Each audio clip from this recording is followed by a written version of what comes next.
Police अब action mode में है। एक एक आरोपियों की शिनाख्त की जा रही है और उन्हें सलाखों के पीछे भेजा जा रहा है। हिंसा के मास्टरमाइंड समेत अब तक 50 से ज्यादा आरोपियों की गिरफ्तारी हो चुकी है। आरोपियों से पूछताछ की जा रही है। हिंसा की साजिश के एक एक तार जोड़े जा रहे हैं। नागपुर हिंसा मामले में सबसे अहम सबूत हिंसा वाले इलाके के सीसीटीवी फुटेज है और हिंसा के बाद अब एक एक कर सामने आ रही सीसीटीवी फुटेज हिंसा में शामिल उपद्रवियों को बेनकाब कर रही हैं। एक सीसीटीवी फुटेज फिर से सामने आया है जिसमें साफ तौर पर दिख रहा है कि हिंसा प्री प्लान्ड थी और इसकी फुल प्रूफ प्लानिंग की गई थी। ये सीसीटीवी फुटेज हिंसा के पहले का बताया जा रहा है और वीडियो में साफ दिख रहा है कि शिवाजी चौक के पास की मस्जिद के पास कैसे भीड़ इकट्ठा हो रही है।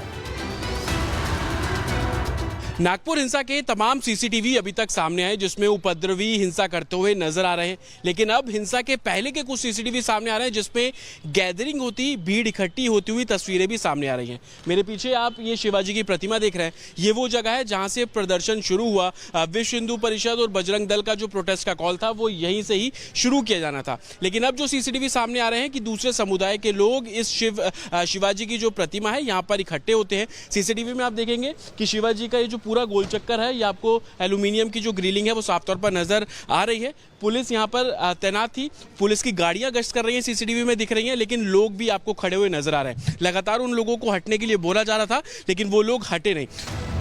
हिंसा के मास्टरमाइंड फहीम खान के हिंसा वाले दिन का एक और वीडियो सामने आया है। वीडियो में साफ देखा जा सकता है कि फहीम खान शिवाजी चौक पर मौजूद था। पुलिस फहीम खान को समझा रही है। फहीम खान पुलिस से तीखी बहस कर रहा है। फहीम खान पुलिस से बहस करने के बाद सड़क पर बैठ गया। फहीम खान के साथ भीड़ नजर आ रही है। हिंसा वाले दिन फहीम खान अपने समर्थकों के साथ गणेशपेट पुलिस स्टेशन पहुंचा था और थाने के बाहर उसने अपने समर्थकों के साथ धार्मिक नारे लगाए थे। वहीं नागपुर हिंसा के एक और वीडियो में उपद्रवी नाराए तकबीर, अल्लाहू अकबर का नारा लगाते नजर आ रहे हैं। बाइक के पेट्रोल टैंक में आग लगा रहे हैं।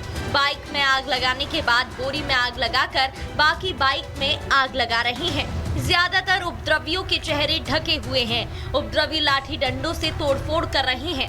आसपास की दुकानों के सामान लकड़ी को आग में झोंक रहे हैं। वहीं इस मामले में मास्टरमाइंड फहीम समेत 6 आरोपियों के खिलाफ देशद्रोह का केस दर्ज हुआ है। नागपुर के पुलिस कमिश्नर रविंद्र सिंघल ने बताया कि अब तक के जांच में फहीम की गतिविधि मास्टरमाइंड की रही है। हिंसा को लेकर पुलिस की जांच जारी है, लेकिन हिंसा के तमाम वीडियो में साफ दिख रहा है कि हिंसा अचानक नहीं भड़की, बल्कि इसकी पूरी प्लानिंग थी और चूंकि इन्हें हिंसा करना था, इसलिए इन्होंने वीएचपी के विरोध प्रदर्शन का बहाना बनाया और जानबूझकर हिंसा फैलाई। Bureau report, Republic Bharat. Nagpur में आज सुरक्षा बढ़ाई गई है। पुलिस की ओर से सिक्योरिटी बढ़ाई गई है। नागपुर के हिंसा वाले इलाकों में पुलिस की तैनाती कर दी गई है। तो देखिए एहतियात के तौर पे, क्योंकि हिंसा के बाद आज पहली जुमे की नमाज होनी है और आज नमाज के लिए जो लोग निकलेंगे उसके साथ साथ कुछ इलाकों में कर्फ्यू में ढील भी दी गई है। लिहाजा एहतियात के तौर पर नागपुर के हिंसा वाले इलाकों में जो पुलिस की तैनाती बढ़ा दी गई है। सीधे रुख करते सहयोगी जतिन का। जतिन, आज हिंसा के मास्टरमाइंड फहीम खान की कोर्ट में पेशी है, तो वही दूसरी ओर पहली जुमे की नमाज भी है। हिंसा के बाद पुलिस की तरफ से एहतियात के तौर पे क्या कुछ कदम उठाए जा रहे हैं? ताजा हालात क्या है, जरा बताइए दर्शकों को।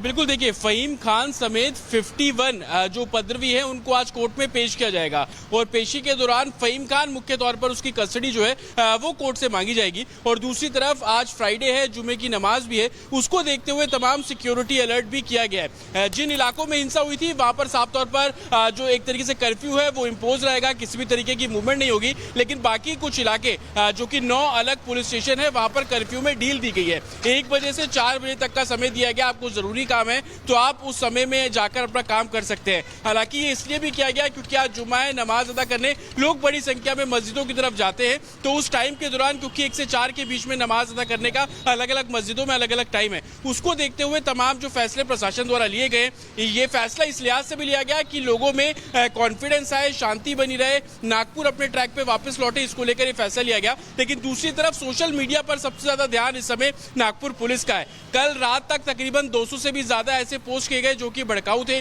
जिनको बंद करने की कवायद एडमिनिस्ट्रेशन द्वारा की जा रही है। तो कहीं ना कहीं सोशल मीडिया के जरिए एक बार फिर से नागपुर में हिंसा करवाना या माहौल खराब करने की जो साजिश है वो प्रशासन अलर्ट मोड पर है, और यही कारण है कि हर पहलू पर इस केस को इन्वेस्टिगेट किया जा रहा है। फहीम खान को लेकर जो जानकारी मिल रही है कि फहीम खान को आज जब कोर्ट में पेश किया जाएगा तो संभवतः उसकी कस्टडी मांगने की कोशिश प्रशासन द्वारा की जाएगी, क्योंकि देशद्रोह के मामले जो है वो फहीम खान पर दर्ज किए गए, सेक्शन 152 BNS का इम्पोज किया गया है। इसको देखते हुए तमाम जो सबूत है वो रखे जाएंगे। दूसरी बात फहीम खान को लेकर ये भी क्लियर हो रही है कि 3 दिन की इन्वेस्टिगेशन में जो चीजें निकलकर सामने आई है वो कोर्ट के सामने रखी जाएगी और उसी बेसिस पर आगे रिमांड जो है वो नागपुर पुलिस मांगेगी। ये भी देखना होगा कि जो बांग्लादेश लिंक इसमें सामने आ रहा है उसमें फहीम खान का कितना रोल है, और उसको एस्टैब्लिश करने के लिए भी तमाम दलीलें आज जो नागपुर पुलिस है उनके द्वारा दी जाएगी। ये जानकारी हमें मिल रही है कि एक डिटेल्ड रिमांड नोट इस पूरे मामले में तैयार किया गया है। उस रिमांड नोट में हर उन सवालों का जिक्र किया गया है और उन्हीं सवालों को कोर्ट के सामने प्रेजेंट किया जाएगा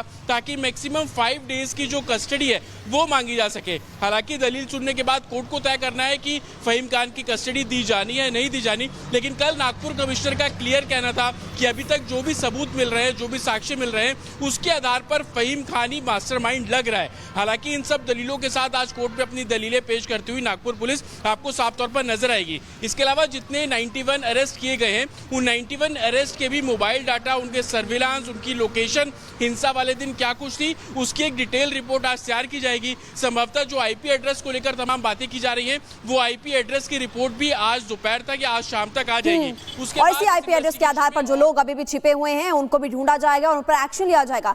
बहुत बहुत शुक्रिया जानकारी देने के लिए। खबरों की तरफ आगे बढ़ते, अगली खबर आपको मेरठ से बताएंगे। मेरठ हत्याकांड में पोस्टमार्टम रिपोर्ट से बड़ा खुलासा हो गया है। सौरभ के गर्दन पर कट के निशान मिले, कटे हुए निशान थे, और आपको बता दें दोनों कान, जबड़े, ठोड़ी पर घाव के निशान, धड़ से सिर अलग किया गया। पोस्टमार्टम रिपोर्ट पोस्टमार्टम हुआ, उसके बाद देखिए ये बड़ी खबर आपको बता रहे हैं कि पोस्टमार्टम रिपोर्ट में हैरान कर देने वाला खुलासा हुआ है। और ऐसे में देखिए अब इस हत्याकांड को लेकर पुलिस और अपनी कार्रवाई तेज करेगी, क्योंकि मेरठ हत्याकांड में लगातार आपको बता रहे सिर धड़ से अलग किया गया था, ये पोस्टमार्टम रिपोर्ट में बताया गया है।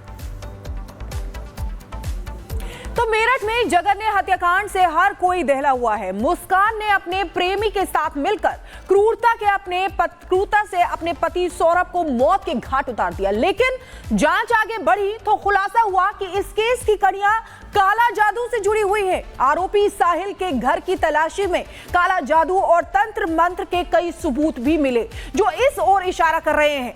साहिल किस तरह अंधविश्वास से प्रभावित था, इस